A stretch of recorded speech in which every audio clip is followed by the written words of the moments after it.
বিশ্ব জগতে তারা পরিচালনা করেছে যে ধর্ম মানে দুনিয়ার প্রতি কোনো লোভ লালসা থাকা যাবে না। কিন্তু ইসলাম আজ থেকে 1500 বছর আগে চ্যালেঞ্জ করে দেখিয়ে দিয়েছে। মানুষ মনে করতো যে ধর্ম করলে বিয়ে শাদী সংসার জীবন করা যাবে না, জঙ্গলে গিয়ে উলঙ্গ হয়ে ও এটা নাকি ধর্ম। আমি বলি এটা হচ্ছে বদমাইশি। চোর, ডাকাত, লাফাঙ্গা, গুন্ডা, ভিলেন এরা যখন আর কিছু পারে না তখন গিয়ে তারা সাধু হয়। আর একটা কথা মনে রাখবেন, দুনিয়াতে যতগুলো সাধু দেখছেন আজকে, জেনে একবার এর একজনের বাপ সাধু ছিল না। বুঝলেন না মনে হয়?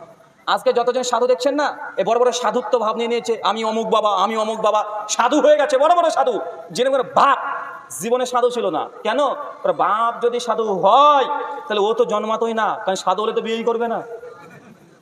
মানে যত বলেছে সাধুর বাচ্চা সাধু কেউ না, আর বাপ যদি আর তাকওয়া দাওয়া সেন্টারের পরিচালনায় এবং উদ্যোগে আজ ৬ষ্ঠ বার্ষিকী সমাজ সংশোধনী সভা তারিখ ৪ নভেম্বর ২০২৫ মঙ্গলবার, স্থান নতুন মমরেজপুর, ফারাক্কা, মুর্শিদাবাদ।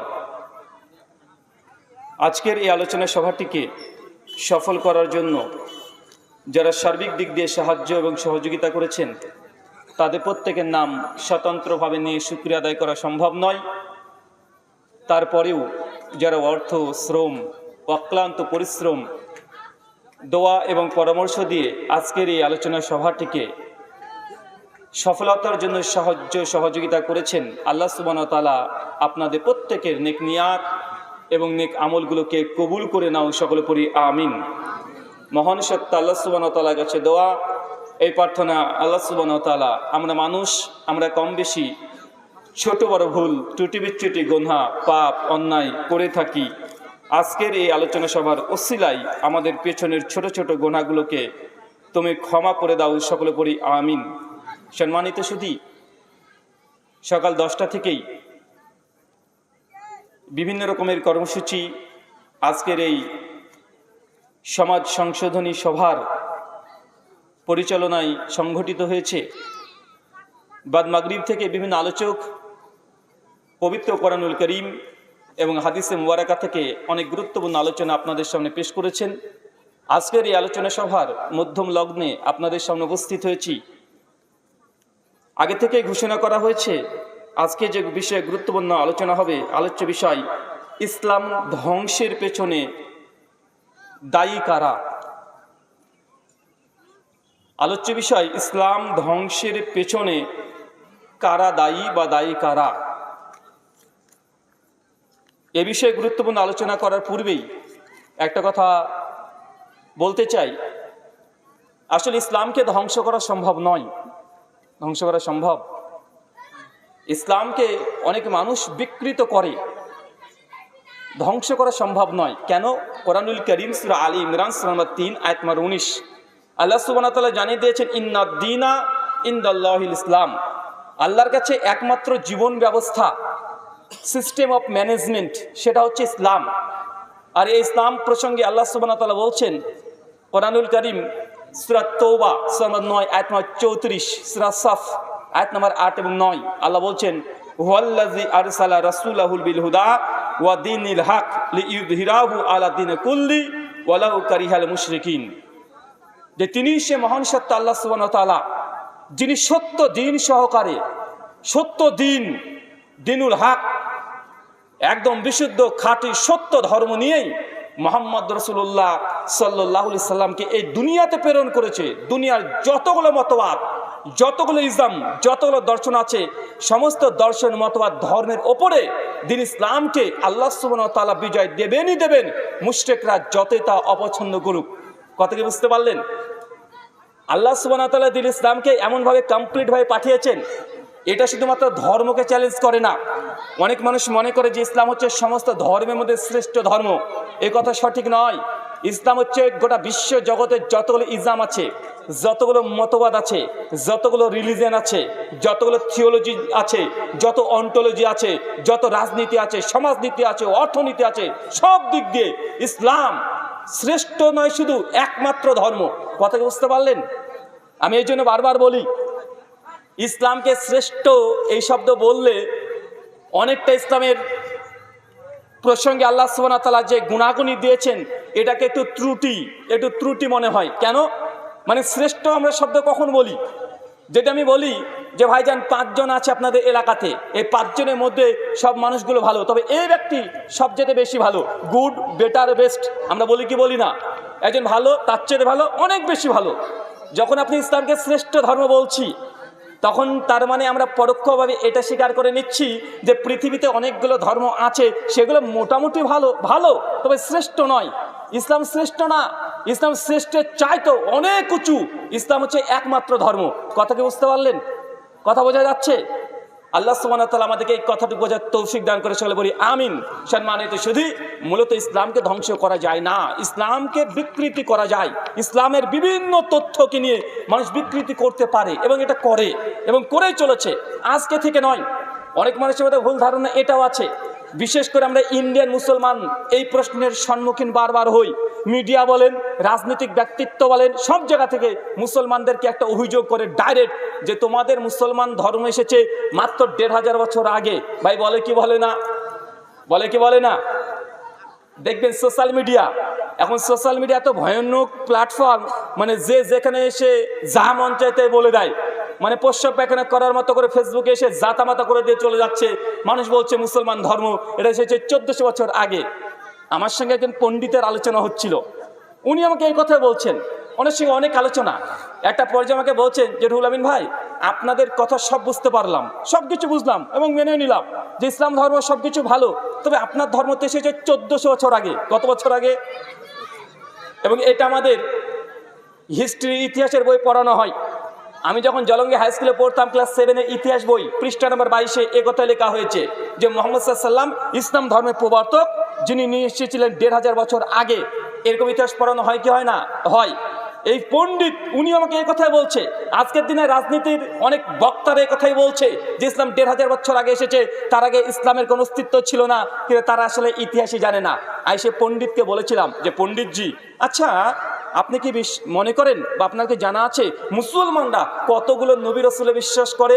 উনি তখন বলছেন, আমি তো ইসলাম নিয়ে অত পড়াশোনা করিনি, তবে বিভিন্ন ওয়াজ মাহফিলে শুনেছি তোমাদের হুজুরদের মুখ থেকে ওই 1,24,000, মতান্তরে 2,24,000। মানে ঠাকুরজি বলছেন, পণ্ডিত, যদিও 2,24,000-এর মর্মে কোনো জাল হাদিসও নাই, 1,24,000 মর্মে কিছু হাদিস পাওয়া যায়।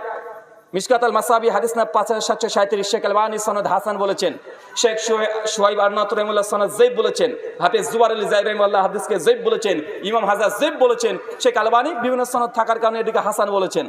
তা তারপরেও যদি ধরে নিই যে 1,24,000 নবী রাসূল এসেছে, পণ্ডিতজিকে বললাম যে আপনি বলছেন ইসলাম এসেছে 1500 বছর আগে, তো পৃথিবীতে যদি 1,24,000 নবী রাসূল আসে আর তারা যদি প্রত্যেকেই 1 বছর করে হায়াত পায়, তাহলে পৃথিবীর বয়স কত হওয়া উচিত? ইসলাম ধর্মের বয়স কত হওয়া উচিত? উনি তাকে বলছে, বাবা বিষয়টা তো এইভাবে ভেবে দেখিনি। কথা বুঝতে পারলেন না? উনি বলছেন যে 1500 বছর আগে ইসলাম এসেছে, 1500 বছর আগে ইসলাম এসেছে, অথচ মুসলমান এটা বিশ্বাসই করে যে লক্ষ লক্ষ নবী রাসূল পৃথিবী থেকে চলে গেছেন। আরে 1500 বছর যদি হয়, নবী ইব্রাহিমকে মুসলমানরা মানে কি মানে না? আরে কুরবানি প্রথা যেটা হয় ভারতবর্ষে, যে কুরবানি প্রথাকে নিয়ে সব যেতে মুসলিমদেরকে বেশি ভাগ অংশই মুসলিম বিদ্বেষী প্রচার করা হয়, সেই কুরবানিটা এসেছেও নবী ইব্রাহিমের সুন্নাত থেকে, তাই কি না? তো নবী ইব্রাহিম আজ থেকে লাগভাগ 3000 বছর পূর্বে তিনি এসেছিলেন। তার আগে নবী নূহ আলাইহিস সালাম, দাউদ, সুলাইমান, ইউনুস, ইউসুফ, ইয়াহইয়া, জাকারিয়া, অনেক নবী কোরআন মাজিদের নাম আছে। তো এগুলো তো সব যদি আমরা ইতিহাস দেখি, মুসলমানদের কোনো ইতিহাস না, নন মুসলিম সোর্স, ইহুদিদের ইতিহাস, খ্রিস্টানদের ইতিহাস, তালমুদ, এগুলো যদি দেখি তারপরে বোঝা যায় মুসলমানরা যে নবী রাসূলকে বিশ্বাস করে কমপক্ষে হাজার হাজার বছর আগে ইসলামের অস্তিত্ব পাওয়া যায়। যখন পণ্ডিতজিকে এইভাবে একটু বুঝিয়ে বললাম, উনি বলছেন, বাবা বিষয়টা তো এইভাবে ভেবে দেখিনি। আচ্ছা, আমাদের সনাতনী হিন্দু দাদাদের বা রাজনীতিক যারা বক্তা আছে, এরা তো জেনে বুঝে ইসলামের সমালোচনা করে, এরা অজানা এমন কিছু নয়। তারাও জানে যে মুসলমানরা প্রথম যে মানুষকে বিশ্বাস করে তার নাম নবী আদম। তারা বিশ্বাস করে কি করে না? তারাও জানে। যে মুসলমানের নবী আদমকে প্রথম নবী মনে করে, নবী আব্রাহাম, তারাই বলে যে ইসলাম হচ্ছে আব্রাহামিক রিলিজিয়ান, মানে নবী ইব্রাহিম থেকে এসেছে। মানে তারা যে এই তথ্য জানে না তা নয়, এটা হচ্ছে ইসলাম ফোবিয়া, ইসলামের বিরুদ্ধে তার সমালোচনা করবে, লাঙ্গা সমালোচনা করবে। এটা তাদের একদম ভিত তারা প্রতিষ্ঠা করে নিয়েছে, জানা বোঝার পরেও তারা এরকম সমালোচনা করছে। তবে আমাদের মুসলমানদের কমপক্ষে একটু একটু জবাব দেওয়া উচিত। কেন উচিত? কারণ যদি আপনি জবাব না দেন, একদিন এই মিথ্যা কথাগুলোই গোটা বিশ্ব জগতে তারা সত্য হিসেবে প্রচলিত করে দেবে। করছে কি করছে না? মুসলমানদের কোরআন মাজিদের কিছু শব্দ নিয়ে অমুসলিমরা সবচেয়ে বেশি সমালোচনা করে এবং ইসলামকে কলঙ্কিত করার চেষ্টা করে। করে কি করে না? করে কি করে না? চলেন আমি সে বিষয় নিয়ে যাব না, জাস্ট আপনি টাচ দিয়ে চলে যাই। আর একটা বিষয় মনে রাখবেন, দুটো বিষয় কিন্তু ক্লিয়ার হন। এক, ইসলাম এটা শ্রেষ্ঠ শুধু নয়, অবশ্যই ইসলাম শ্রেষ্ঠ, তবে শ্রেষ্ঠ শুধু বলেই ক্ষান্ত থাকা যাবে না। ইসলাম হচ্ছে একমাত্র জীবন ব্যবস্থা। আল্লাহ পৃথিবীর অন্য কোনো দিনকে, অন্য কোনো মতবাদকে আল্লাহ গ্রহণ করবেন না, আল্লাহ বাতিল বলেছেন। সূরা আল ইমরান আয়াত নম্বর 85। কথা বুঝতে পারছেন তো? আর 2 নম্বর কি বললাম আপনাকে, পয়েন্টগুলো মনে রাখেন। 2 নম্বর কি বললাম, ইসলাম এটা নতুন কোনো ধর্ম নয়, ইসলাম 1400 বছর আগে আসেনি। এই কথাগুলো প্রত্যেক মুসলমানের জানা উচিত, আর এই কথাগুলো বেশি বেশি প্রচার করা উচিত আমাদের ভারতবর্ষের প্রেক্ষাপটে। কারণ এই কথা তারা সবচেয়ে বেশি প্রচার করে দিয়ে মানুষের কানে কানে তুলে দিয়েছে যে মুসলমান এরা এসেছে 1500 বছর আগে। এটা মিথ্যা কথা, বুঝিয়ে দেন ইসলাম 1500 বছর নয়। পৃথিবীর প্রথম মানুষ তিনি এসেছিলেন, তিনি মুসলমান ছিলেন। তারপরে মানুষ হিন্দু, খ্রিস্টান, বৌদ্ধ, জৈন, ইহুদি, খ্রিস্টান, কলভিল, মুচিবাতর হয়েছে। ইসলাম ধর্ম প্রথম এসেছে। আর সেন ছোট্ট আর একটা আপনাকে উদাহরণ দিই, যখনই তারা গর্ভবতী হয়ে যায় যে আমাদের ধর্ম সনাতন ধর্ম এটা অনেক প্রাচীন, এটা সর্বপ্রাচীন ধর্ম, অনেক পুরাতন, এর সঙ্গে কোনো তুলনা করা যায় না। ভাই এমন বলা হয় কি হয় না? তাকে প্রশ্ন করেন, ভাই সনাতন মানে কি? তো সনাতনে বাংলা মানে যদি করতে যান অনেকগুলো মানে হবে। অমরকোষ ডিকশনারি সংস্কৃত টু বাংলা 17খানা মানে করা হয়েছে। তার মধ্যে একটা মানে বলছে সনাতন মানে শাশ্বত ধর্ম, অপরিবর্তনীয় ধর্ম, যেটা প্রাচীন ধর্ম। আচ্ছা, প্রাচীন ধর্ম সনাতন ধর্ম মেনে নিলাম 1 সেকেন্ডের জন্য। তো প্রাচীন ধর্ম আর প্রথম ধর্ম পার্থক্য আছে না নাই? কথা বলেন আবার। এটা প্রাচীন আর প্রথম পার্থক্য আছে না নাই? ধরেন আপনাদের এই ধুলিয়ান শহরে একটা দোকান আছে, ওই যে কি যেন নাম দেখি মাঝে মাঝে, মদিনা, ধরেন হাজি বিরিয়ানি, এটা ফেমাস নাম তাই না, হাজি বিরিয়ানি। তো আপনাদের এই ধুলিয়ান শহরে একটা হাজি বিরিয়ানি আছে, 5 বছর 10 বছর ধরে চলছে। নতুন করে আমাদের শেখ বা আমি যদি একটা হাজি বিরিয়ানি খুলি, তাহলে আমরা নাম কি দেবো? নিউ হাজি বিরিয়ানি। দিই কি দিই না? কেন নিউ শব্দ ব্যবহার করেছি? কারণ আগে থেকে একটা হাজি বিরিয়ানি আছে। মানুষ তখন কি বলবে? এই পুরাতন হাজি বিরিয়ানিতে আছি, চলে আয়। অথবা নতুন হাজি বিরিয়ানিতে আছি, চলে আয়। তো মানুষ এই নতুন পুরাতন শব্দ কখন ব্যবহার করে? মানে যখন তার আগে বা পরে কোনো কিছু ছিল। তো আপনি যখন বলছেন সনাতন ধর্ম মানে প্রাচীন ধর্ম, প্রাচীন মানে প্রথম না, মানে হতে পারে প্রাচীন, তবে এটা প্রথম। এটা প্রথম কি? এটা প্রথম নয়। ইসলাম হচ্ছে আল্লাহ সুবহানাহু ওয়া তাআলা যেই দিন প্রথম মানুষকে সৃষ্টি করেছেন নবী আদমকে, সেই দিন তাকে ইসলাম দিয়ে প্রেরণ করেছে। তাই ইসলাম ধর্মকে 1400 বছর আগে বলা এটা সম্পূর্ণ অজ্ঞতা, মূর্খতা। আল্লাহ সুবহানাহু ওয়া তাআলা বোঝার তৌফিক দান করো, আমিন। সম্মানিত সুধী, আপনাদের ছোট্ট একটা প্রশ্ন করে যাই। আচ্ছা, এই এত চিৎকার মানে কেন ছেলেরা? ওরা মনে হচ্ছে একদম আজকে ঈদ হয়ে গেছে ওদের, মানে পালে বাজি টাজি পোটায়। সম্মানিত সুধী, আপনাকে জাস্ট এই জনগণ যারা আছেন, আমি বিশ্বাস করি আহলুল হাদিস, বিশেষ করে শামশেরগঞ্জ, ধুলিয়ান, ফারাক্কাই ব্লকগুলোতে সবচেয়ে বেশি মুসলমান। আমাদের এই অঞ্চলগুলোতে আহলে হাদিসের সংখ্যা সবচেয়ে বেশি না ভাইজান? এর কারণও আছে। এর ইতিহাস যদি আমরা আলোচনা করতে যাই অন্যদিকে চলে যেতে হবে। তবে আপনাকে এতটুকু বলি, এই গোটা বিশ্ব জগতের মধ্যে, গোটা বিশ্ব জগতে যতগুলো ধর্ম আছে, প্রায় 4500 ধর্ম। এই 4500 ধর্মের মধ্যে সবচেয়ে যে ধর্মের মানুষকে বেশি নির্যাতন করা হয় সে ধর্মটার নাম কি? কোন ধর্ম? আর ইসলাম ধর্ম অনুসারীকে। আমরা মুসলমান, আমাদের কোনো অপরাধ নেই। আপনি যতই ভালো মানুষ হোক না কেন, আপনি মসজিদে নামাজ পড়ে পড়ে কপালটাকে ফুলিয়ে ফেলেন, দান করে করে আপনি গোটা সম্পত্তিকে বিক্রি মানে দান করে আপনি শেষ করে দেন, তারপরে যদি মুখে দাড়ি থাকে, মাথায় যদি টুপি থাকে, বিশেষ করে আপনাকে মানুষ অটোমেটিক আগে জঙ্গি সন্ত্রাসী মনে করে। করে কি করে না? মানে এরকম প্রেক্ষাপট আমাদের বর্তমান পরিস্থিতিতে হয়ে গেছে যে মুসলমান যতই ভালো হোক না কেন আমাদেরকে জঙ্গি সন্ত্রাসী এইভাবে আখ্যায়িত করছে, এমন চিত্র অঙ্কন করে দিয়েছে। গোটা বিশ্ব জগতে এমনভাবে চলছে কেন? অনেকগুলো কারণ আছে, অনেকগুলো কারণ আছে। সেই কারণগুলো আমি বলতে মানে খুব বেশি বলবো না, কয়েকটা পয়েন্ট শুধু বলবো। আগে প্রেক্ষাপট আপনাদের সামনে তুলে ধরি যে মুসলমানদের অবস্থা বর্তমান এই গোটা বিশ্ব নয়, বিশেষ করে আমরা যে দেশে বাস করি সেই দেশের পরিস্থিতি কেমন। আচ্ছা, এই দেশ ভারতবর্ষ না ভাইজান? আমাদের ভারতবর্ষে অনেক ইসলামী সংগঠন আছে, তারা আমাদের আহলুল হাদিস সালাফি মানহাজ যারা মেনে চলে তাদেরকে বারবার একটা প্রশ্ন করে, অভিযোগ করে, আপত্তি করে যে আহলে হাদিস তোমরা শুধু ওয়াজ মাহফিল করে বেড়াও, শুধু কে জোরে আমিন বললো, কে আস্তে আমিন বললো এই মাসালা নিয়ে আলোচনা করো, 3 তালাক না 1 তালাক এই মাসালা নিয়ে কথা বলো, কিন্তু দিনকে কায়েম করতে হবে এই বিষয় নিয়ে তোমাদের কোনো মাথা ঘামানো নাই। ভাই বলে কি বলে না? কথা বলেন, বলে কি বলে না? এটা অভিযোগ যে তোমরা দিন কায়েমের জন্য কি করছো। আমি তো একটু উল্টো দিক থেকে ঘুরে যাই, সাউন্ড খারাপ হয়ে যাবে, ঠিক আছে, আমি একটু উল্টো দিক থেকে বুঝতে চাই, ঠিক আছে। ভেঙে যাবে নাকি? না দেখলাম কেন রে ভাই, আগে থেকে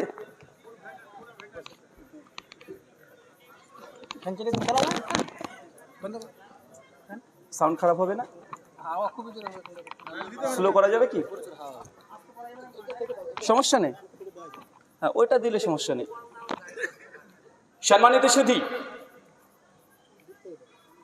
যে ভারতবর্ষে আমরা বসবাস করছি, এই যে আমি বললাম না যে আমরা শুধু মুসলমান কালেমা পড়েছি, আমি যতই ভালো মানুষ হই না কেন আমার কোনো মূল্য নেই। তার জ্বলন্ত দৃষ্টান্তে যে CAA, NRC, SIR এগুলো কি? আর আমি মুসলমান, এই জন্য আমি দেশের নাগরিক তো আমি পাবো না, বাকি সবাই পাবে। পাবে কি পাবে না? কথা বলেন।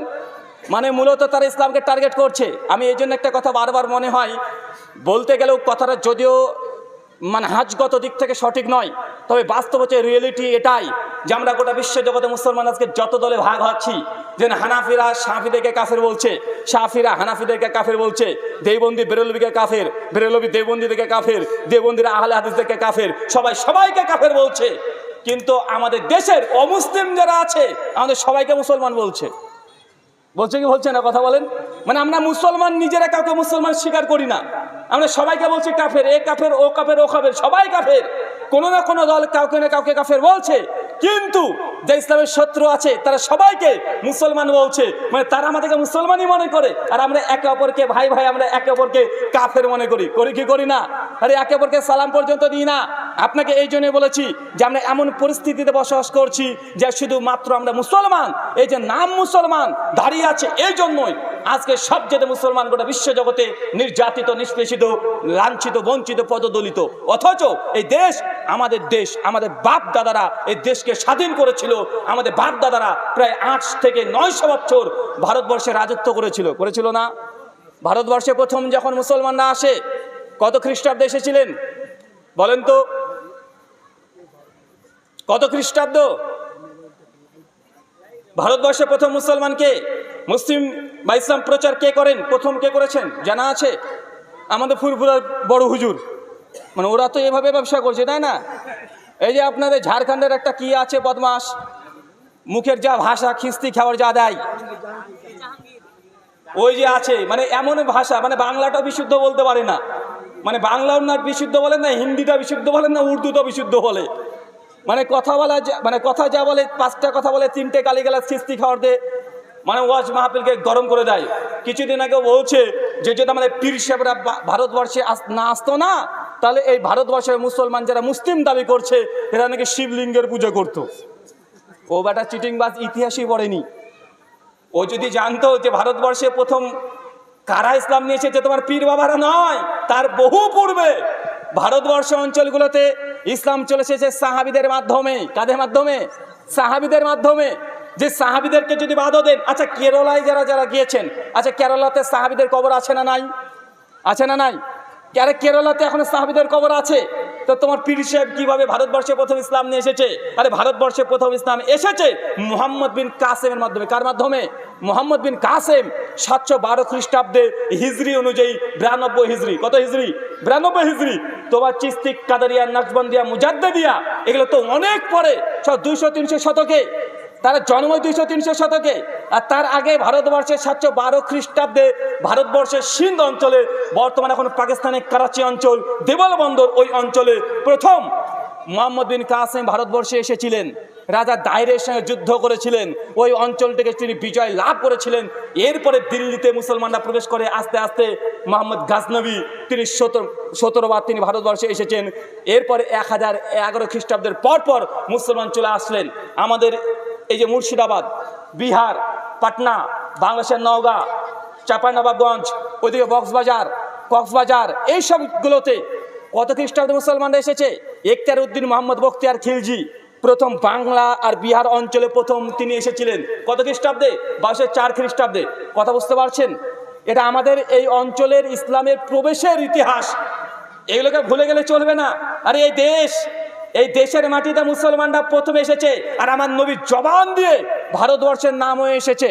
সেই বুখারি খুলে দেখেন, 7513 নম্বর, 7515 নম্বর, 7518 নম্বর, সেই বুখারিতে 6 বার এই হাদিসটা এসেছে। আল্লাহ নবীর কাছে আবু জার এসে বলছে, ইয়া রাসূলুল্লাহ, আমার সন্তানের পায়ে ব্যথা হচ্ছে, প্রচন্ড ব্যথা, আমি কি করব?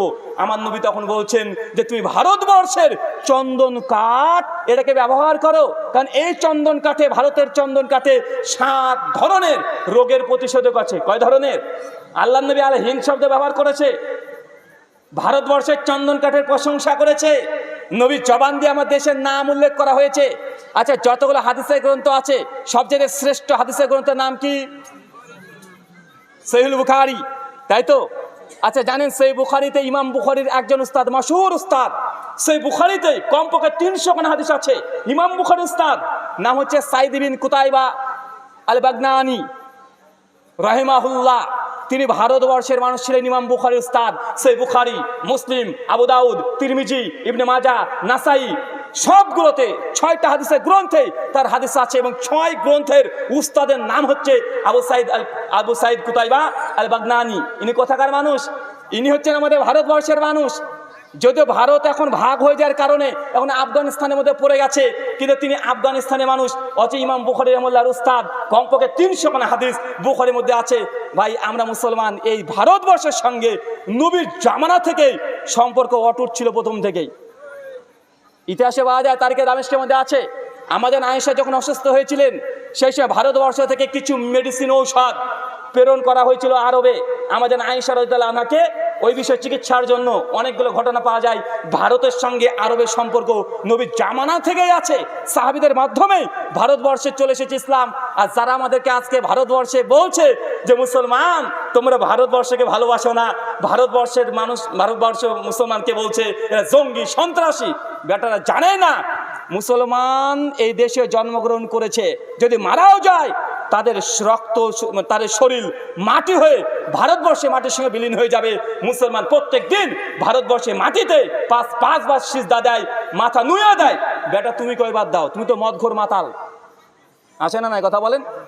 আরে মুসলমান 5 বার এই মাটিতে প্রতিদিন সিজদা দেয়, তোমাকে আমাকে ভারতবর্ষে ভালোবাসা মহব্বত প্রমাণ দেখাতে হবে? বেটা, ভারতবর্ষে মুসলমান যারা, এরা কখনো বহিরাগত নয়, এরা কখনো, তারা আমাদেরকে অভিযোগ করে বলে কি জানেন, যে ভারতবর্ষে মুসলমানরা হিন্দু থেকে মুসলমান হয়েছে, তো আমাদের তো সিটিজেনেরও পাক্কা হয়ে যাওয়ার কথা, কেননা আমাদের বাপদাদা যারা সবাই হিন্দুই ছিল, আর হিন্দু মানে তারা ভারতবর্ষের মানুষ, অন্ততপক্ষে তারা বাইরে থেকে আসে নাই, মানে তোমাদের চাইতে আমাদের সিটিজেনশিপ এটা স্ট্রং হয়ে যায় কি যায় না? তোমাদের অত্যাচারেই, তোমাদের বাপদাদাদের অত্যাচারেই ভারতবর্ষে আজকে যারা মুসলমান তারা হিন্দু থেকে মুসলমান হয়েছে। তো আমরা তো বাপদাদারা তো যে হিন্দুই হয়, তো ভাই এ দেশের মাটি তো আমাদেরই রে ভাই, এ দেশের মাটি কাদের? আরে এটা তো আমাদেরই। তোমাদের ব্রাহ্মণদের অত্যাচারে আমরা শূদ্র থেকে, আমরা চণ্ডাল থেকে, আমাদের বাপদাদার শূদ্র চণ্ডাল থেকে আর ব্রাহ্মণদের অত্যাচার থেকে আজকে আমরা মুসলমান হয়েছি। তা আমাদেরকে এবার বলছে আমরা নাকি মুসলমান, ভারতবর্ষের মানুষ না। আরে ভাই, আমাদের বাপ দাদা রক্তর গ্রুপ দেখো গা, এই দেশের আমরা এই আদিবাসী স্থানীয় মানুষ, আমরা আদি সম্প্রদায়। তোমরা তো নতুন এসেছো, কথা মনে বুঝতে পারলেন না। সম্মানিত সুধী, আপনাকে আমি এই কথা বলছি, আমাদের গোটা বিশ্ব জগতের মধ্যে বিশেষ করে আজকে আমাদের ভারতবর্ষে মুসলমানদেরকে মানে দেখলে তাকে জঙ্গি, সন্ত্রাসী, আতঙ্কবাদী, হাজার রকমের অভিযোগ আমাদের উপরে করা হচ্ছে কি হচ্ছে না? আপনাদেরকে একটু জানা উচিত, ভারতবর্ষের ইতিহাস কমপক্ষে একটু জানা উচিত, কারণ আমাদের মুসলমান থেকে বর্তমানে ইতিহাস দিয়ে আক্রমণ করছে। করছে কি করছে না? করছে কি করছে না? আর ইতিহাস দিয়ে আক্রমণ করছে। 712 খ্রিস্টাব্দে প্রথম চলে আসছেন মোহাম্মদ বিন কাসেম ভারতবর্ষে। এখতিয়ার উদ্দিন মোহাম্মদ বখতিয়ার খিলজি, তিনি 1204 হিজরিতে এই বাংলা বিহার এই অঞ্চলে এসেছে। এখান থেকে তখন মুসলমানদের আধিপত্য তখন থেকে বেশি শুরু হয়েছে। যদিও তার আগেও, আপনাকে একটা ইতিহাস বলি, অবাক হয়ে যাবেন। আল্লাহ নবী যখন নবুয়ত পান নাই, নবী যখন জন্মগ্রহণ করে নাই, তার আগেও আমাদের বাংলা এই অঞ্চলগুলোতে আরবিয়ানরা আসতো। আরবরা কেন আসতো জানেন? কারণ আরবদের সঙ্গে ব্যবসা বাণিজ্য চলতো চীনের আর সিংহল, বর্তমান নাম হচ্ছে শ্রীলঙ্কা। কি নাম? শ্রীলঙ্কা। তো আরবরা যখন ব্যবসা করতো কিসের মাধ্যমে করতো? জল জাহাজের মাধ্যমে। তখন তার বিমান ছিল না, ছিল নাকি? তো জল জাহাজের মাধ্যমে তার ব্যবসা করতো। এবং জল জাহাজ যদি চালাতে হয়, শ্রীলঙ্কাতে পৌঁছাতে হয়, চীনে যেতে হয়, তাহলে আরব থেকে আমাদের ভারত এই মহাসাগরের উপর দিয়ে আসতে হতো। আর এসে মাঝখানে একটা স্ট্যান্ড নিতে হতো। সে জায়গাটা ছিল কক্সবাজার, চিটাগাঙ্গের এখনো যে বন্দর আছে না, ওই বন্দরে তাকে থামতে হতো। থেমে তার নতুন করে আবার তারা তেল নিয়ে আবার তারা চলে যেত। আর ওই জায়গাতে অনেক সাহাবীরা, বিশেষ করে বাংলাদেশের চিটাগাং জায়গাগুলোতে অনেক সাহাবীদের বাসস্থান এখনো পাওয়া যায়। মানে তারা এসেছে ওই অঞ্চলগুলোতে পাওয়া যায়। এমনকি বাংলাদেশের নওগাঁ শহর, কি নাম বললাম বলেন তো? নওগাঁ মানে কোন সাইডটা পড়বে জানেন? আমাদের হচ্ছে মালদার সাইড। কোন সাইড? মালদার পাশেই নওগাঁ, চাঁপাইনবাবগঞ্জ, বাংলাদেশের এইগুলো হচ্ছে জায়গা। নওগাঁতে পাহাড়পুর বলে একটা গ্রাম আছে। ওই পাহাড়পুর গ্রামে আজ থেকে 30 বছর আগে একটা বড় বাঁশ বাগান, না হলেও প্রায় 2 থেকে 3 বিঘা বাঁশ বাগানে উঁচু হয়ে পাহাড়ের মতো ছিল। ওই অঞ্চলকে যখন ভেঙে সমান করতে গিয়েছে, মাঝখান থেকে একটা মসজিদ পেয়েছে। মসজিদটা হচ্ছে 689 খ্রিস্টাব্দের। চিন্তা করতে পারছেন? মানে নবীর যুগের মাত্র কয়েকশো বছর পরে সেই সময়কার মসজিদ পাওয়া গেছে। তার মানে বোঝা কি যাচ্ছে যে বাংলা অঞ্চলে, আর এখন আমরা বাংলাদেশ বলছি তাই, কিন্তু বাংলাদেশ হলো তো কিছুদিন আগে। তার আগে কি ছিল? তার আগে তো ভারত ছিল। দেশভাগ তো 47-এর পরে হয়েছে। এটা তো 47-এর পরে হয়েছে। তার আগে বাংলাদেশ আর বাংলাদেশ ছিল না, আমাদের ভারতবর্ষে একসঙ্গে ছিলাম। মানে আমাদের ইতিহাস মানে তাদের ইতিহাস, তাদের ইতিহাস মানে কাদের ইতিহাস? আমাদের ইতিহাস। তাই বাংলাদেশের ইতিহাস বললেই ভারত চলে আসবে, আর ভারতের ইতিহাস বললেই বাংলাদেশ পাকিস্তান চলে আসবে। আসবে কি আসবে না? তো নওগাঁ এটা মানে আমাদের বাংলারই অন্তর্ভুক্ত। ওই বাংলাতে যদি মসজিদ পাওয়া যায়, এটা নিশ্চিত বুঝে নেবেন, তার মানে সেই সময়তে মুসলমানরা এই জায়গাতে এসেছিল বিধায় মসজিদ নির্মাণ করেছে। তার মানে বাংলাতে পীর বাবা এদের মাধ্যমে ইসলাম এসেছে, এ তথ্য ভুল। আর এটাতে ব্যবসা করে খাচ্ছে ভাইজান। আগে ছিল বাবাজান, আগে ছিল না যে কি জানে বলে যে বাবা, পীর বাবা থেকে ভাইজান হয়ে গেছে। আর এটা নিয়ে মানুষকে আবার কি জানে সে বলছে যে তাদের নামে নাকি দুরুদ না পড়লে কি হবে না, আবার নামাজ নাকি নফল পড়তে হবে, তাদের অনুমতি নিতে হবে, এসব বলছে না ভাইজান। এটা মানুষ না পায়জামা রে ভাই, এ কি এরা? মানে ধর্ম, মানে এদের কাছ থেকে মানুষ ধর্ম নেই, মানে না, মানে ধর্মের নিজেরা বুঝে এরা আবার ধর্মীয় নেতা হয়ে গেছে। হয়েছে কি হয় না কথা বলেন? যাকে তাকে কাফের ফতোয়া দিয়ে দিচ্ছে।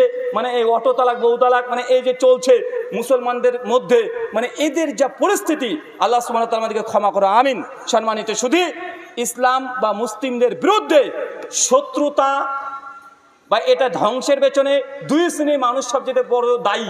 এক হচ্ছে রাজনীতিবিদ, আর এক হচ্ছে হুজুর। কি বললাম বলেন তো ভাইজান? রাজনীতি ব্যক্তিত্বরা তারা ইসলামকে গোড়া থেকে তারা ভেঙে দিতে চায়, নিমেষে মুছে দিতে চায়। আর যারা হুজুররা আছে, হুজুরদের কাজ হচ্ছে ইসলামকে তারা জেনে বুঝে বিকৃত করে। আর এই বিকৃতির ইতিহাস শুধু এটা আজকে থেকে এখন থেকে নয়। সূরা আরাফ খুলবেন, 170 নম্বর আয়াত থেকে পড়তে শুরু করে দিবেন। আল্লাহ সুবহানাহু ওয়া তাআলা ইহুদিদের ধ্বংসের পেছনে বেশ কয়েকটা কারণ উল্লেখ করেছে। তার মধ্যে ইহুদি আলেমদের দোষ আল্লাহ সুবহানাহু ওয়া তাআলা কোরআন মাজিদে সবচেয়ে বেশি দিয়েছে। কাদের কথা বলেন? ইহুদি আলেম ওলামা, ইহুদিদের পীর, এদের কথা আল্লাহ সুবহানাহু ওয়া তাআলা কোরআনে সবচেয়ে বেশি বলেছে। তার মধ্যে বলা হয় আল্লাহর কোরআনের ভাষায় ওলামায়ে সু। ওলামায়ে সু মানে বুঝেন? মানে যেসব আলেম ওলামা ইহুদিদের মধ্যে ছিল, যারা তওরাত পড়তো, তওরাত বুঝতো, কিন্তু মানুষ যখন ফতোয়া চাইতো ওর পক্ষে ফতোয়া দিয়ে দিত, যদিও কিতাবের বিরুদ্ধে চলে যেত। কথা কি বুঝতে পারছেন? মানে তারা কিতাব পড়ে কিন্তু কিতাব অনুযায়ী নিজে আমল করে না। এটা হচ্ছে ওলামায়ে সুয়ের পরিচয়। আল্লাহর কালামকে অল্প দামে বিক্রয় করে দেওয়া না, সামালান কালিলা। কোরআনের আয়াত পড়েন নাই, সূরা বাকারা 42 নম্বর আয়াত।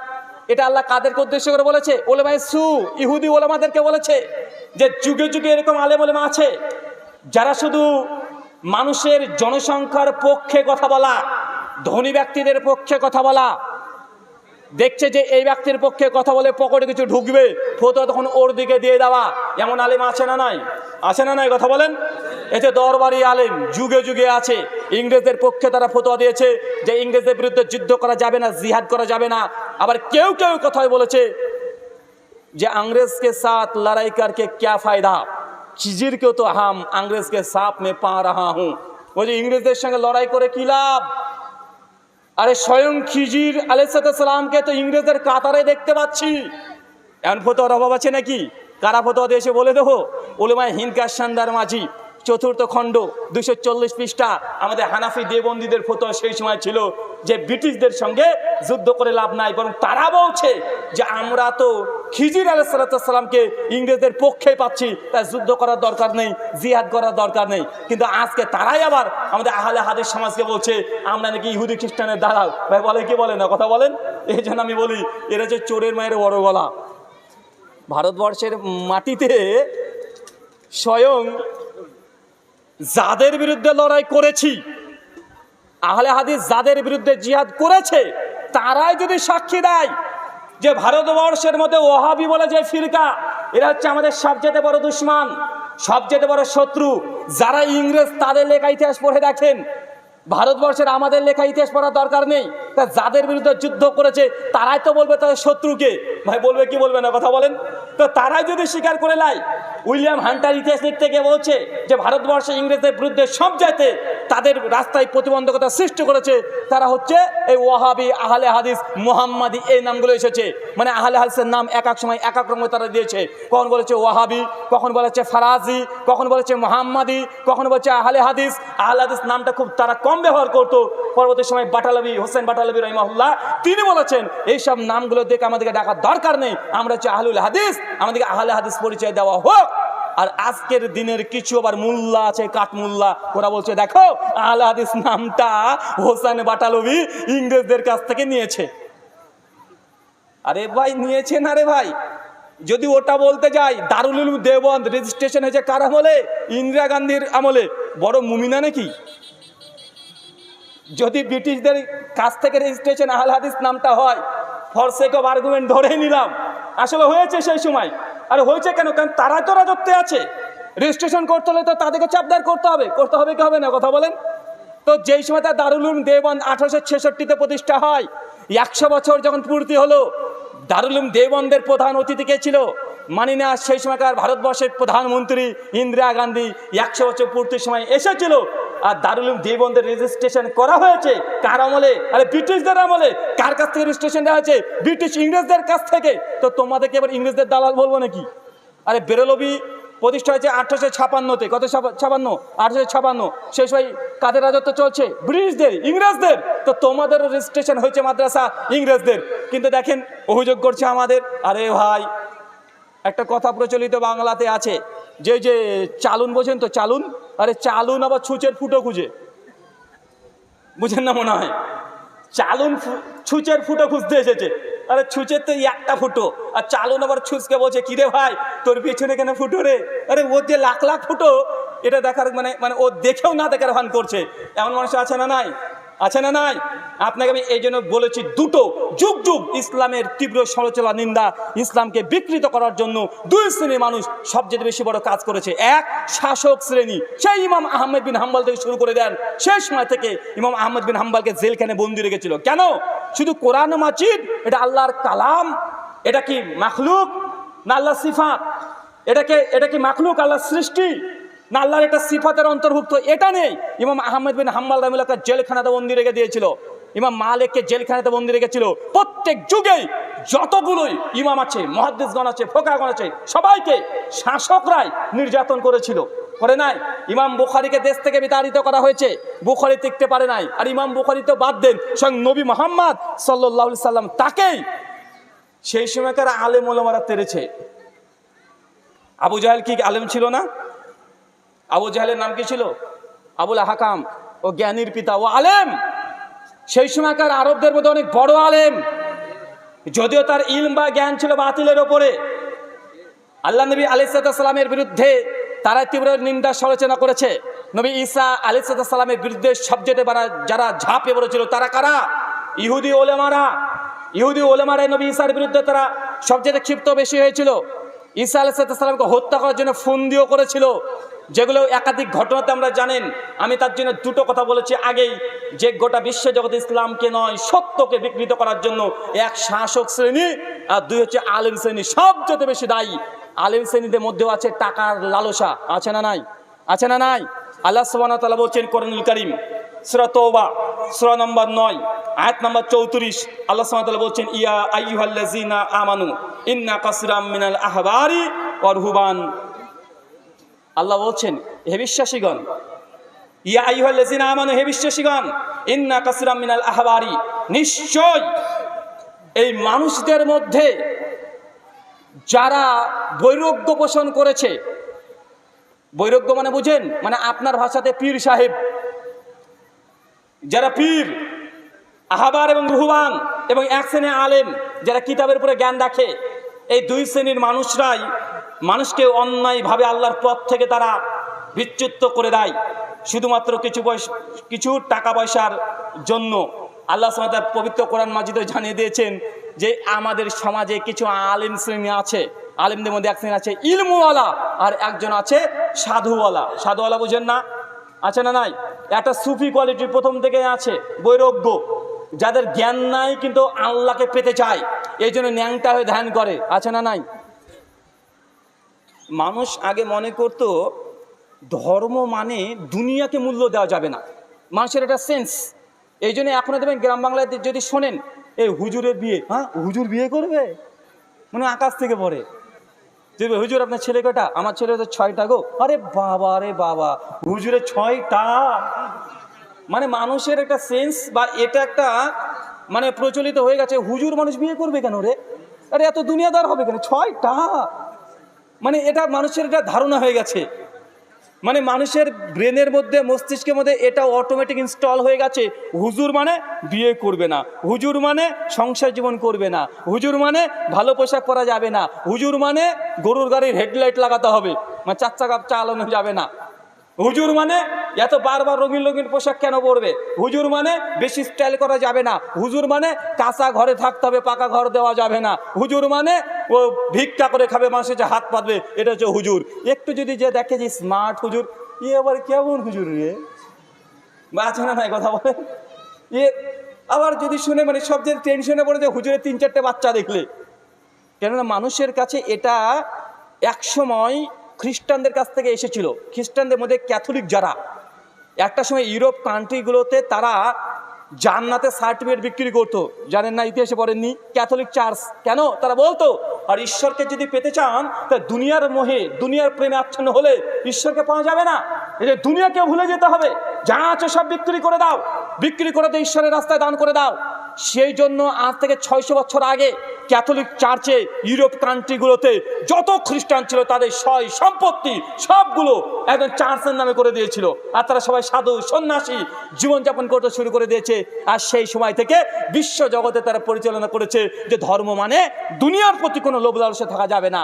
কিন্তু ইসলাম আজ থেকে 1500 বছর আগে চ্যালেঞ্জ করে দেখিয়ে দিয়েছে। মানুষ মনে করতো যে ধর্ম করলে বিয়ে শাদী সংসার জীবন করা যাবে না, জঙ্গলে গিয়ে উলঙ্গ হয়ে ও এটা নাকি ধর্ম। আমি বলি এটা হচ্ছে বদমাইশি। চোর, ডাকাত, লাফাঙ্গা, গুন্ডা, ভিলেন, এরা যখন আর কিছু পারে না তখন গিয়ে তারা সাধু হয়।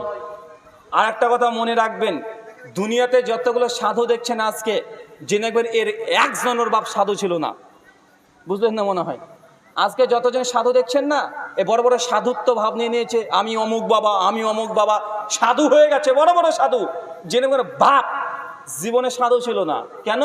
ওর বাপ যদি সাধু হয় তাহলে ও তো জন্মাতই না, কারণ সাধু হলে তো বিয়েই করবে না। মানে যত বলেছে সাধুর বাচ্চা সাধু কেউ না। ওর বাপ যদি সাধু হতো ও তো সাধু হতো না, ওর বাপ সাধু হতো বিয়েই করতো না, আর বিয়ে না করলে তুই কি আকাশ থেকে পড়বি নাকি রে ভাই? তার মানে বোঝাচ্ছে যারা সাধু তার বাপ কি সাধু না। এই জন্য আল্লাহ নবী 1500 বছর আগে চ্যালেঞ্জ করে দিয়ে দিয়েছে, বেটা তোমরা প্রচার করেছো যদি ঈশ্বরকে পেতে চাও দুনিয়ার লালসায় থাকা যাবে না, দুনিয়াকে ভুলে যেতে হবে, স্বামী স্ত্রীর সম্পর্ককে ত্যাগ করতে হবে, বাপ মার সম্পর্ককে ত্যাগ করতে হবে, আত্মীয় স্বজন অর্থ লেনদেন আদান প্রদান সব ভুলে গিয়ে জঙ্গলে গিয়ে ধর্ম করতে হবে। আল্লাহ নবী সে চ্যালেঞ্জ করে একটা নয় দুইটা নয় 13খানা বিয়ে করে দেখিয়ে দিয়েছে, দেখ বিয়ে করেও আল্লাহকে পাওয়া যায়, সংসার করে আল্লাহকে পাওয়া যায়, রাষ্ট্রকে চালিয়েও আল্লাহকে পাওয়া যায়। যে ধার্মিক সে সমস্ত কিছুর হক রক্ষা করে, সে স্ত্রীর হক রক্ষা করবে, সে স্বামীর হক রক্ষা করবে, সে স্ত্রীর হক রক্ষা করবে, প্রতিবেশীর হক রক্ষা করবে, রাষ্ট্রকে পরিচালনা করবে। যে ধার্মিক এই তো সে ধার্মিক যে মানুষকে নিয়ে চলে। তুমি জঙ্গলে গিয়ে ধর্ম দেখাচ্ছ নাকি? জঙ্গলে তো কুত্তাও থাকে, ও কিন্তু তোমার চেয়ে বড় ধার্মিক তাহলে? বুঝলেন না? মনে হয় ধর্ম তো ওটাই যে পৃথিবীর প্রত্যেক মানুষের হককে রক্ষা করতে হবে। আর আল্লাহ নবী এটাই চ্যালেঞ্জ করে দেখে দিয়েছে, যখন মানুষ বলেছে দুনিয়াকে ভুলে যাও ঈশ্বরকে পাওয়ার জন্য, আর আল্লাহ কোরআনের আয়াত অবতীর্ণ করছে রব্বানা আতিনা ফিদ দুনিয়া, আগে দুনিয়া পরে আখিরাত। বুঝলেন না? মনে হয় আল্লাহ কি বলছে, আরে দুনিয়াতে এসেছিস, আগে দুনিয়ার চ্যালেঞ্জকে মোকাবেলা কর। এই দুনিয়াকে মুসলমান ভুলে যায় না। যদি তো দুনিয়াকে মূল্য মুসলমান দিতে চায় না, তো দুনিয়ার একটা মূল্য আছে। এই দুনিয়ার ফিতনাকে আপনাকে অবশ্যই চ্যালেঞ্জের সঙ্গে মোকাবেলা করতে হবে।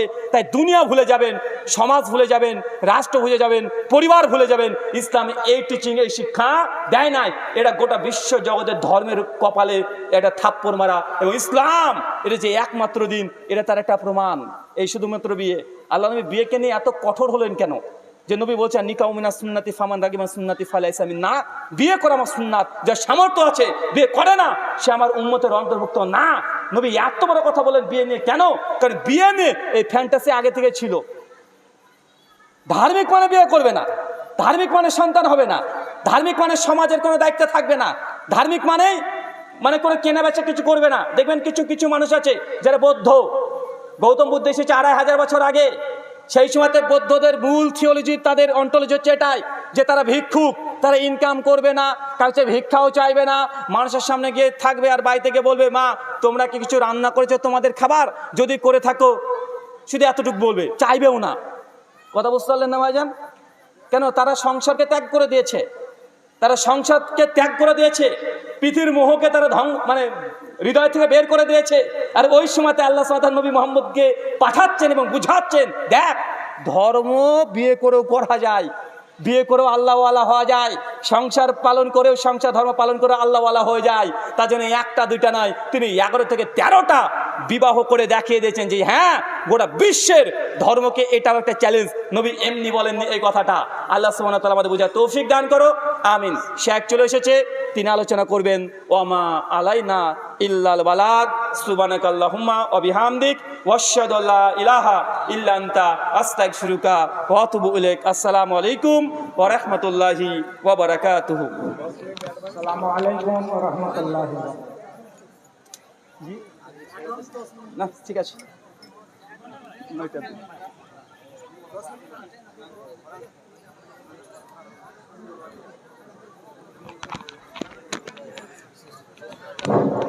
আসসালামু আলাইকুম ওয়া রাহমাতুল্লাহি ওয়া বারাকাতুহু। এতক্ষণ ধরে বক্তব্য শুনছিলেন ব্রাদার রাহুল হোসেন সাহেবের মুখ থেকে। আল্লাহ রাব্বুল আলামিনের মেহেরবানি যে উনি ইসলাম গ্রহণ করেছেন, স্টাডি করেছেন, এমন স্টাডি করেছেন যে আজকে চ্যালেঞ্জ দিয়ে টিভিতে অমুসলিমদের সঙ্গে তর্ক বিতর্ক উনি করে যাচ্ছেন এবং প্রায় বিতর্কেই উনি জয়ী হচ্ছেন। আল্লাহ রাব্বুল আলামিন তেনাকে দীর্ঘজীবী করেন এবং ইসলামের খিদমতের জন্য তেনাকে অটল রাখেন, অবিচল রাখেন, এই দোয়া করব। উনি যেসব আপনার তাকাবুলি বয়ান মানে এক গ্রন্থর সঙ্গে আরেক গ্রন্থর কোথায় মেল কোথায় গোলমেল এই নিয়ে যে বয়ান বক্তব্য রাখলেন, আর ইসলামকে ধ্বংস করার ব্যাপারে যেসব বক্তব্যগুলো রাখলেন আমাদেরকে খুবই ভালো লাগলো। নতুন আঙ্গিকের বক্তব্য। পরিশেষে ওনার জন্য দোয়াই থাকবে যেন আল্লাহ রাব্বুল আলামিন তাকে দীর্ঘজীবী করেন। বন্ধুগণ, কিছু কিছু বক্তার আগে পরিচয় দিতে হতো, এখন আর পরিচয় দিতে হয় না। বাংলা ভাষায় যাদেরকে বলে স্বনামধন্য বক্তা, নিজের নামেই নিজের পরিচয়। তো ওই রকমই একজন আলেমে দিন শেখ আনোয়ারুল হক হাফিজাহুল্লাহ আল ফাইজি, উনি আমাদের নিজের সন্তান, আমাদের এলাকার সন্তান, আমাদের গর্ব। উনি এখন আপনাদের সম্মুখে বক্তব্য রাখবেন। আপনারা সামনে চলে আসুন। নির্ভেজাল সঠিক হাদিস কোরআন শোনার বাণী বক্তা আমরা খুবই কম, চমক গিমিক যারা দেয় তাদেরকেই আমরা আসল বক্তা ভাবি, কিন্তু নির্ভেজাল হাদিস কোরআন বর্ণনা করতে গেলে পরে নির্ভেজাল সম্পর্কে জ্ঞান থাকতে হবে। হাদিস সম্পর্কে জ্ঞান, উসুলে হাদিস সম্পর্কে জ্ঞান এবং তাফসীর সম্পর্কে জ্ঞান না থাকলে পরে নির্ভেজাল বক্তব্য রাখা যায় না। তো আপনাদেরকে অনুরোধ করব, যেনারা পিছনে দাঁড়িয়ে আছেন তেনারা সামনে চলে আসুন, এখানে অনেক জায়গা আছে। আর ভাই সকলকেই বলবো একটু একটু করে এগিয়ে আসুন। শাইখের সময় হচ্ছে 10টা পর্যন্ত। السلام عليكم ورحمة الله وبركاته. إن الحمد لله نحمده ونستعينه ونستغفره ونعوذ بالله من شرور أنفسنا وسيئات أعمالنا. من يهده الله فلا مضل له ومن يضلل فلا هادي له. وأشهد أن لا إله إلا الله وحده لا شريك له وأشهد أن محمدا عبده ورسوله. يا أيها الذين آمنوا اتقوا الله حق تقاته ولا تموتن إلا وأنتم مسلمون. يا أيها الناس اتقوا ربكم الذي خلق من نفس واحدة وخلق منها زوجها وبث منهما رجالا كثيرا ونساء واتقوا الله الذي تساءلون به والأرحام إن الله كان عليكم رقيبا. يا أيها الذين آمنوا اتقوا الله وقولوا قولا سديدا يصلح لكم أعمالكم ويغفر لكم ذنوبكم ومن يطع الله ورسوله فقد فاز فوزا عظيما. أما بعد فإن خير الحديث كتاب الله وخير الهدي هدي محمد صلى الله عليه وسلم وشر الأمور محدثاتها وكل محدثة بدعة وكل بدعة ضلالة وكل ضلالة في النار. أعوذ بالله من الشيطان الرجيم. إنا كل شيء خلقناه بقدر. وقال الله تعالى في موضع آخر ما أصاب من مصيبة في الأرض ولا في أنفسكم إلا في كتاب من قبل أن نبراها إن ذلك على الله يسير.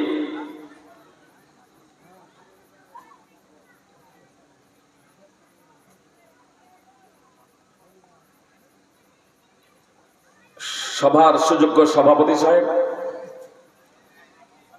উলামায়ে কেরাম, সুপ্রিয় ভ্রাতৃবৃন্দ ও ভগ্নীদের জানাই আন্তরিক শুভেচ্ছা ও অভিনন্দন। আপনাদের সম্মুখে হামদ সালাতের পরে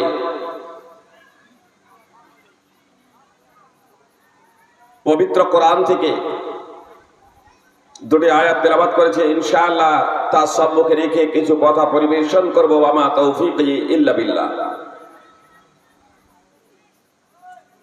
আজকে আমাকে আলোচ্য বিষয় দেওয়া হয়েছে তাকদীরের প্রতি ঈমান, ভাগ্যের প্রতি ঈমান এবং তার প্রভাব।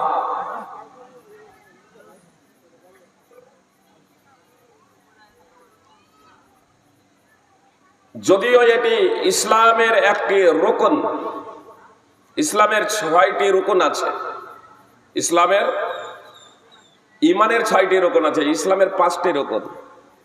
ইসলামের কয়টি রুকন? 5টি, কিন্তু ঈমানের রুকন 6টি।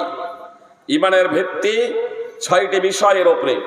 ওই 6টি বিষয়ের মধ্যে যদি কোনো একটা বিষয়কে অস্বীকার করা হয় বা কোনো একটা বিষয় নিয়ে যদি ব্যঙ্গ বিদ্রুপ করা হয় বা কোনো একটা বিষয়ের প্রতি যদি সন্দেহ পোষণ করা হয়, তবে সমস্ত ধর্মীয় পণ্ডিতের ঐক্যমতে সে ধর্মচ্যুত, কাফির, সে মুসলমান নয়।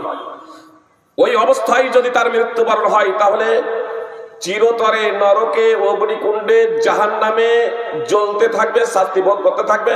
মুক্তির কোনো সম্ভাবনা নাই, কখনো নয়। বিষয়টি অতীব গুরুত্বপূর্ণ। তা সত্ত্বেও